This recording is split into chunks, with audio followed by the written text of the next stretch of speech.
Hi friends, welcome back to my channel. ఈ రోజు అయితే మనం క్యారెట్ హల్వా ఎలా చేసుకోవాలో చూద్దాం. ఫస్ట్ అయితే నేను క్యారెట్ తీసుకున్నానండి.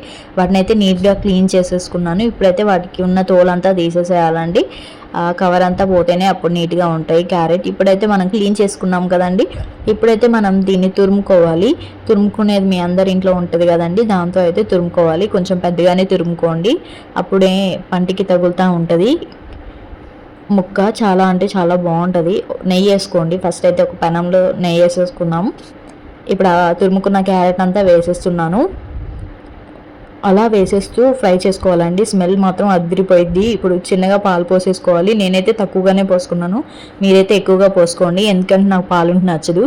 ఇప్పుడైతే షుగర్ వేసేస్తున్నాను, కొంచెమే వేసేసుకోండి. క్యారెట్ అలా స్వీట్గానే ఉంటుంది కదండి.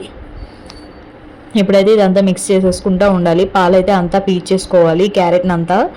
చూసారా అండి, ఇప్పుడైతే అంతా పీల్చేసుకుంది కదండి. ఇప్పుడైతే మనం అలా తిప్పుతూనే ఉండాలి. ఇలాచీ పౌడర్ అయితే కొంచెం వేసేసుకుంటున్నాను, నెయ్యి అయితే వేసేసుకుంటున్నాను. నెయ్యి వేసేసుకుంటే తిప్పుతూనే ఉండాలి, అడుగంటని ఇవ్వకుండా చూసేసుకోండి. ఆ క్యారెట్ ముక్క అయితే మెత్తగా ఉడికేంత వరకు చూసేసుకోవాలి. ఇప్పుడైతే డ్రై ఫ్రూట్స్ వేసేసుకోవాలి. నేనైతే జీడిపప్పు వేసుకున్నాను. ఇంతే అండి, క్యారెట్ హల్వా అయితే ఎంతో టేస్టీ అయినా రెడీ అయిపోయింది. అలా సర్వింగ్ బౌల్లో తీసుకుంటే సూపర్ ఉంటుంది. Thank you so much.